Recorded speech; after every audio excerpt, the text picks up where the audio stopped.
Bon, aujourd'hui, on va peut-être toucher quelque chose de sensible et de décevant, mais il faut voir la réalité en face. Je ne sais pas si c'est uniquement moi, mais je me suis toujours dit que peu importe ce que je remettrai entre les mains de Dieu, une fois que c'est entre les mains de Dieu, ce sera couronné de succès. Visiblement, j'avais tort.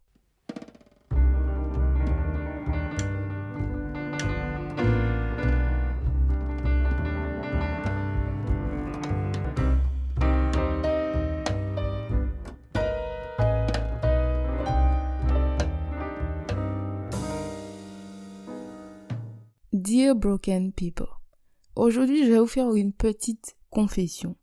Je n'ai jamais réellement été à l'aise à l'idée de parler de ma spiritualité sur Internet. Et pourtant, ce sont les sujets portant sur la spiritualité qui me parlent le plus.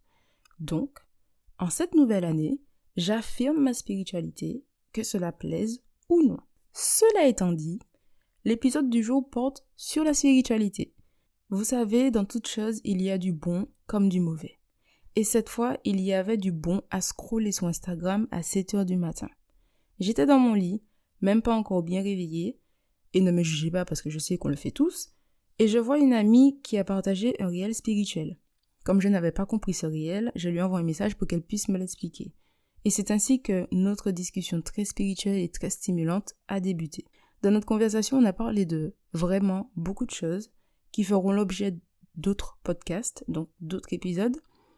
Mais j'ai trouvé intéressant que le premier épisode, en plus sortant en début d'année, porte sur l'importance et les conséquences de remettre sa vie entre les mains de Dieu. Bon, pour vous illustrer notre discussion, je vais vous raconter une anecdote sur moi.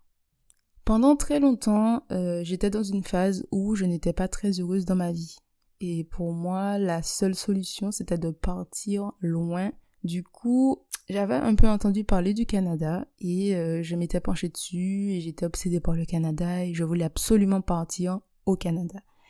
Du coup, j'ai commencé à faire mes recherches et j'ai vu qu'en fait, pour partir au Canada, le plus gros frein, c'était l'argent. Parce qu'ils demandent une certaine somme d'argent pour pouvoir rentrer, etc. Je ne voulais rien demander à mes parents parce que j'estime que à l'âge que j'avais, je n'allais pas venir devant eux leur dire ouais, j'ai besoin d'argent pour partir au Canada. D'autant plus si eux n'ont pas envie que je parte. Donc je me suis dit, tu vas te débrouiller par toi-même, tu vas faire ton argent et tu vas partir au Canada. Vous savez, dans toute chose dans la vie, il faut toujours avoir un plan. Il faut avoir un plan et se coller au plan. Stick to the plan. Du coup, moi j'ai fait mon petit plan. Je me suis dit, pour partir au Canada, il te faut de l'argent.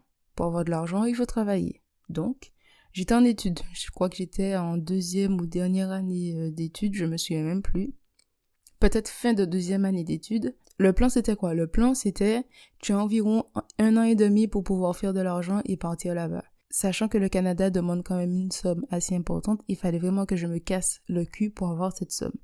Du coup, le plan c'était quoi? Donc il te faut de l'argent, donc faut travailler. Donc j'ai commencé à postuler un peu partout pour avoir un taf, pour trouver un job d'été ou sinon trouver un job que je pourrais faire pendant les petites vacances scolaires, etc. J'ai tendance à dire que si ton plan, tu arrives à le suivre, que toutes les étapes s'enchaînent sans embûches, c'est que Dieu est d'accord pour que tu réalises ce projet. Du coup, moi, très emballée, je vois que je postule à certains endroits, j'obtiens les postes, je passe littéralement 2 mois de vacances à travailler du lundi au samedi, donc inutile de vous dire que ce n'était pas des vacances, mais j'avais besoin d'argent, donc j'allais pas cracher dessus. Ma motivation, c'était partir au Canada, donc sur le moment, c'était pas vraiment un inconvénient, c'était genre, je bosse pour pouvoir me casser, donc voilà. Du coup, j'ai travaillé pendant les petites vacances, etc. Donc, la première étape du plan qui est faire de l'argent, trouver un travail, c'est ok.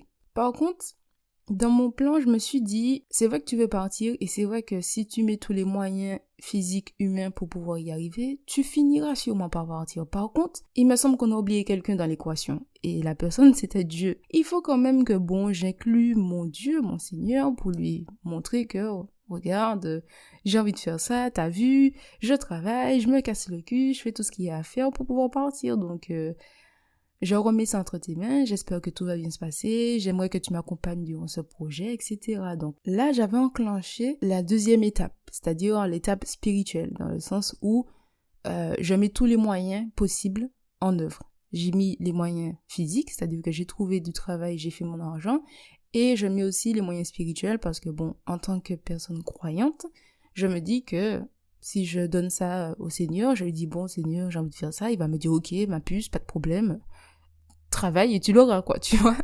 Du coup, ce qui s'est passé, c'est que niveau spirituel aussi, j'avais mis un plan en place. Je me suis dit bon Kelly, si tu pries vraiment tout le temps, ou assez régulièrement, le Seigneur ne peut pas te dire non, parce que tous les jours comme ça, tu seras dans sa tête, tu vas parler, blablabla, je veux, aide-moi. Du coup, je me suis dit quoi? Il y a une chapelle dans le quartier de ma grand-mère, et du coup, je me suis dit, tous les mercredis après-midi, tous les samedis, tu vas là et tu pries. J'ai suivi le plan. Tous les samedis et tous les mercredis après-midi, je m'y suis rendue pour pouvoir faire ma petite prière, dire au Seigneur, écoute, le Canada, fais en sorte que le Canada se réalise, s'il te plaît. J'ai envie que le Canada se réalise. Je fais tout ce qu'il faut pour. Aide-moi. Et je mettais vraiment beaucoup d'intention, beaucoup d'intensité dans ma prière parce que je voulais vraiment partir. Je me suis dit, au pire, si jamais, physiquement parlant, il me manque quelque chose pour pouvoir partir, je suis sûre qu'avec toutes les prières que j'ai faites, Dieu pourvoira. Donc Dieu me donnera ce qu'il me manque pour pouvoir partir. Donc je suis allée très loin dans ce projet de Canada, enfin. En tout cas, j'y étais à fond. J'étais à 200%. Je voulais partir absolument au Canada. À un moment, je me souviens que j'étais avec ma mère. On était assises dans le salon, on discutait tranquillement. Et je ne sais pas pourquoi, mais j'ai eu un moment de lucidité. J'ai regardé ma mère, j'ai dit maman, tu imagines si j'ai fait tout ça d'argent et qu'au final je pars pas au Canada? Elle m'a regardé, elle m'a dit ben ouais, c'est la vie. J'ai dit non, c'est pas la vie parce que en fait, j'ai pas cassé mon cul comme ça pour faire de l'argent pour partir au Canada et que je pars pas au Canada. Donc non. Elle m'a dit tu sais parfois le Seigneur passe par diverses manières pour te donner la motivation qu'il faut pour faire certaines choses, mais pas forcément les choses que tu veux. Je dis quoi? Le Seigneur avait peur que je sois une fainéante et que je reste à la maison à me gratter le cul, c'est ça? C'est quoi? Parce que moi, je comprends pas.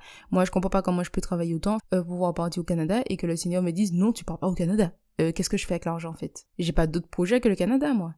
Elle me dit, ouais, ben, c'est la vie. Plus tard, tu comprendras sûrement pourquoi il a fallu que tu travailles autant pour avoir cet argent-là.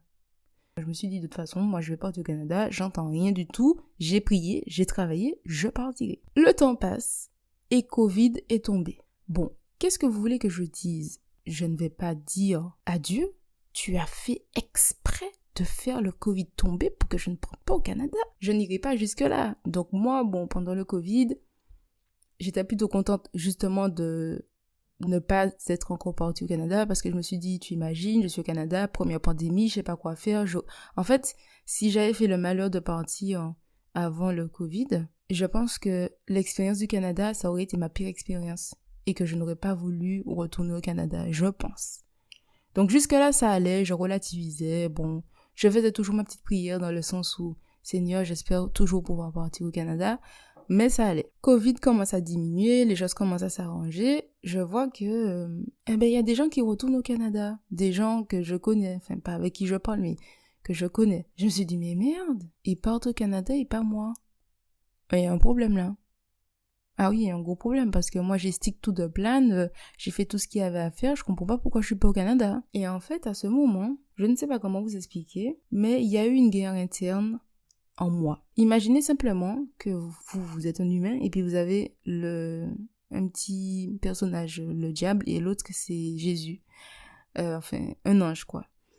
Et du coup, le petit diable c'était moi, mais genre la Kelly ultra humaine, genre la Kelly hyper égoïste, la Kelly qui se dit ouais moi je comprends pas, j'ai bossé, je me suis cassé le cul, me lever tous les matins comme ça, me faire chier dans un travail pour faire de l'argent et au final je pars pas au Canada. C'est quoi le problème? J'ai prié pourquoi? Ça a servi à quoi? J'ai tout mis en place physiquement, spirituellement, j'ai tout fait et je suis pas au Canada. C'est quoi le problème en fait? Pourquoi je mérite pas ça? Et il y avait l'autre Kelly, très spirituelle, le petit ange qui disait non, mais tu sais très bien pourquoi tu n'es pas parti. Il y a sûrement quelque chose là-bas qu'il ne faut pas pour toi, ou c'est peut-être pas le bon moment pour toi de partir, enfin, voilà. Et en fait, je savais que les deux avaient raison, et je ne pouvais pas donner à quiconque tort, parce qu'en fait, une part de moi s'est dit, je ne comprends pas. Dieu a dit, demande et tu recevras. Je ne comprends pas comment j'ai demandé, j'ai travaillé, j'ai fait et que je ne l'ai pas. J'aurais compris que j'aurais fait à 30%, 20%, ok. J'étais à 200% dans le truc. Tous les mercredis, tous les vendredis, le Seigneur m'a vu. Donc, tu peux pas me dire qu'il m'a pas vu et qu'il n'a pas entendu mes prières. Ça, c'est impossible. Parce que même moi, je suis sûre qu'il en avait marre de me voir. Et en fait, parfois, on est là, on n'est pas content parce que quelque chose qu'on voulait, c'est pas réalisé. Mais vous savez, parfois, Dieu nous protège de certaines choses dont on n'a pas du tout connaissance. Et que si on était allé là ou si on avait fait la chose, si on avait forcé le destin, eh ben en fait, ça se serait pas bien passé. Mais on n'est pas au courant parce que on ne voit pas ce danger-là, on ne voit pas cet événement négatif-là. Nous, on voit que le positif, on veut que notre truc se réalise, etc. Et en fait, là où j'ai clairement vu que c'était totalement ça, c'est parce que j'ai fait un rêve de cette situation-là qui me frustrait énormément. En fait, mon rêve, c'était quoi? Mon rêve, c'est que j'étais à l'aéroport et il y avait une amie à moi qui habite à Montréal qui était à l'aéroport aussi. En fait, elle était venue en vacances à Martinique et elle repartait au Canada. Et j'avais prévu de repartir aussi avec elle au Canada. Dans mon rêve, hein, bien sûr. Et elle me disait, Kelly, l'avion va partir. Ils sont où tes bagages? Mais t'es pas prête? Qu'est-ce que tu fais? Tu pars ou tu pars pas? Etc. Et genre, elle était là, elle me mettait la pression, elle me disait, mais il faut qu'on parte. Enfin, si tu pars, c'est maintenant, quoi. Parce que là, l'avion va partir, mais ils sont où tes bagages? Etc. Et tout en étant à l'aéroport, pendant qu'elle me parle, je me tourne et je vois ma famille. Je me dis, merde, mais il se passe quoi là? Je regarde ma copine, je regarde ma famille. Ma copine, ma famille, ma copine, ma famille. Je me suis dit, mais tu voulais partir au Canada, tu pars au Canada. Du coup, je me suis embarquée dans l'avion. Comment vous dire que la seule chose que je pouvais faire dans l'avion, c'est pleurer.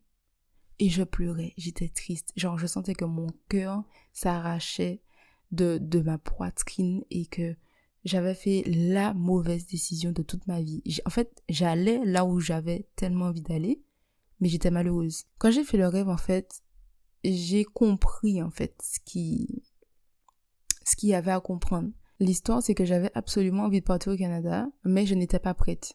Parce que dans mon rêve, j'étais à l'aéroport et je n'avais absolument rien pour pouvoir partir. Et j'ai fait le choix quand même de partir. C'est-à-dire que je me suis obstinée. Et moi, je suis pas une personne qui fait les choses à moitié. C'est-à-dire, genre, partir juste pour partir, on va à l'aventure et puis on regarde ce qui se passe. Et je voyais bien que ce rêve me montrait que, ok, tu veux quelque chose, ok, tu t'es obstiné, au final, tu l'as fait, mais tu ne seras pas heureuse. Du coup, suite à mon rêve, en fait, j'ai laissé ça tomber.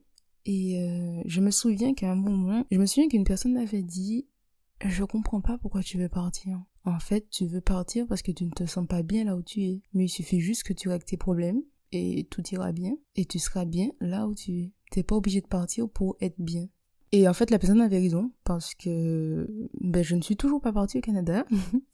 Mais j'ai réglé mon problème.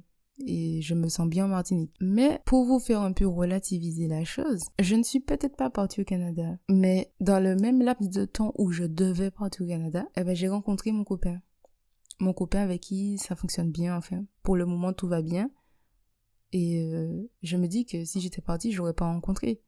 Alors j'aurais sûrement rencontré quelqu'un d'autre. Bon, peut-être, mais en fait, parfois, on s'obstine à vouloir des choses qui ne sont peut-être pas pour nous le moment de les réaliser, mais peut-être que ces choses qui ne se réalisent pas ouvrent la porte à d'autres choses. Et ça, c'est sûr, en fait. Ne vous dites jamais que si vous mettez entre les mains de Dieu un projet et qu'il ne voit pas le jour, que genre, y a rien d'autre pour vous. Non, en règle générale, si ça ne se réalise pas, c'est parce que autre chose va se réaliser. Quelque chose auquel vous ne pensiez pas. Et à savoir que ça allait tellement loin, cette histoire, parce que quand j'ai rencontré mon copain, on discutait de nos projets. Et il m'expliquait que lui, il voulait partir en France. Et qu'il avait tout. Mais quand je dis tout, c'est tout. Il avait logement, il avait école, il avait tout. Et qu'en fait, le moment où il voulait partir en France, et donc il s'est rendu à l'aéroport. Et il allait pour acheter son billet, quoi.